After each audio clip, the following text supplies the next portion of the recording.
Et voilà les amis, sortie du port de Agropoli, dans lequel on laisse quand même de très bons souvenirs. Vous voyez un peu cette belle enceinte là, il y a un énorme mur protecteur, donc aucun problème au niveau des vagues, à part si ça vient de là, mais bon c'est quand même assez rare. Et voilà, regardez, on a toute la haute ville qui est ici, on entend le clocher. Par là on prend tous les petits escaliers et toutes les petites ruelles qui nous permettent d'aller jusqu'en haut de la vieille ville, qui est très mignonne, avec un super point de vue. Qui plus est, la nuit là tout est éclairé, c'est très joli. Donc voilà, un superbe endroit. Bon, je pensais que, étant sorti de la côte amalfitaine, on allait pouvoir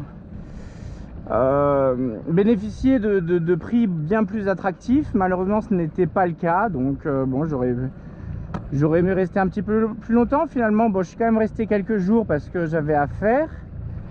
Il fallait que j'aille voir Paestum, forcément, ça vous en avez eu les vidéos. Donc Paestum, c'était incroyable, évidemment que j'allais le faire sur le chemin. Voilà, et puis bon, la météo était calme, pas forcément dans le sens qui m'arrangeait, donc j'ai préféré... on a de l'eau là, on a un peu d'eau, je fais vite. Hop.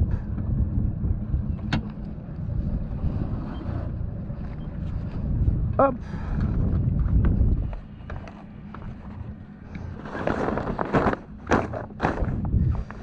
Voilà, écoutez, hein, on est parti.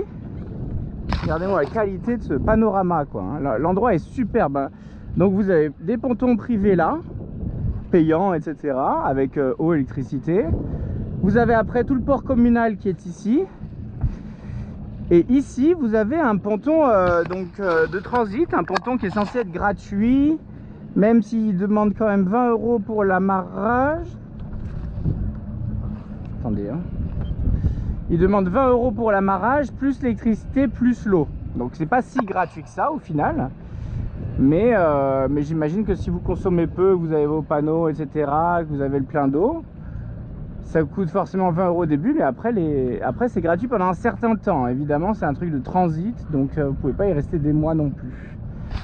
Donc voilà pour ce mall là qui n'était pas du tout protégé. Apparemment, ils sont toujours plein d'excuses pour vous dire comme quoi c'est pas accessible ou c'est pas disponible. Ils m'ont dit que les pendilles étaient toutes déchirées, etc., et qu'il en restait plus qu'une. Bon, là je vois qu'il y a quand même 1, 2, 3, 4, 5 bateaux.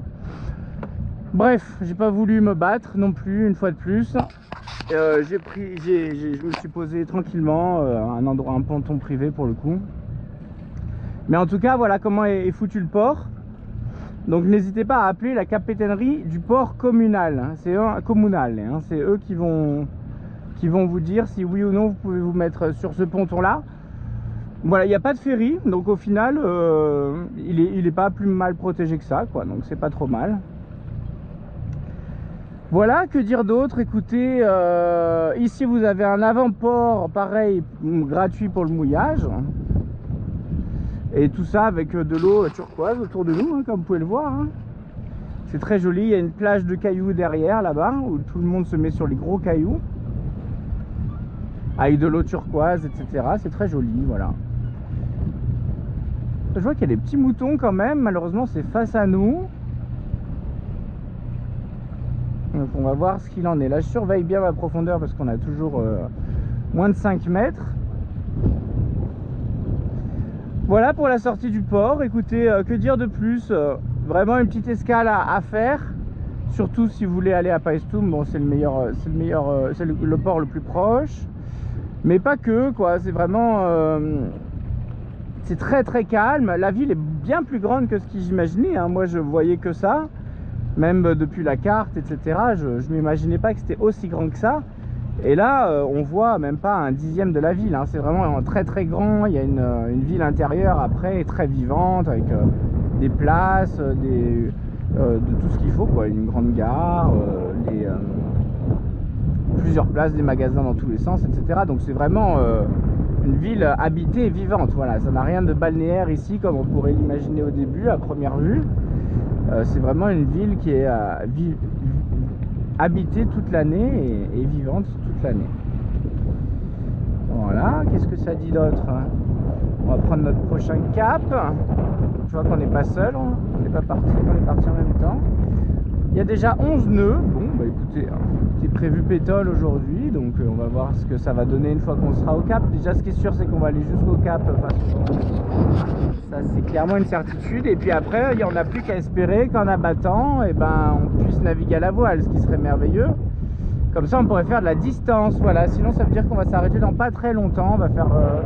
On va aller juste derrière et il y a d'autres ports encore qui sont disponibles à nous accueillir. Et à savoir que la prochaine destination archéologique, c'est Velia. Velia qui est un peu là où on va. Mais malheureusement, il n'y a pas de port directement à côté. Donc on va devoir prendre soit aller au plus proche et peut-être qu'en trottinette ça passe. Sinon ça sera directement en bus. Je pense que ce sera le cas finalement. Voilà, il y a une bouée jaune là-bas. On a 10 mètres, 12 mètres. On va aller chercher un peu de profondeur. On va prendre notre cap direct. Voilà, si le vent garde ce sens-là, au final, c'est pas pire. C'est pas pire. C'est-à-dire qu'on aurait un petit 9 nœuds au portant, même 10 nœuds au portant. Là, je vois qu'il y a 13, on est face au vent. À voir, à voir. Je vous embrasse, je vous laisse sur ce magnifique panorama. On est parti d'Agropoli, l'aventure continue. Direction le sud, direction la Sicile, direction le détroit de Messine, etc., etc. Voilà, on a plein de choses à aller voir et je vous embrasse et je vous dis à une prochaine fois. Voilà, regardez, l'accès est super pratique. Enfin, voilà, un très bon port pour ceux qui naviguent dans le coin. Voilà, je vous le recommande. Je vous embrasse et je vous dis à bientôt. Bye bye.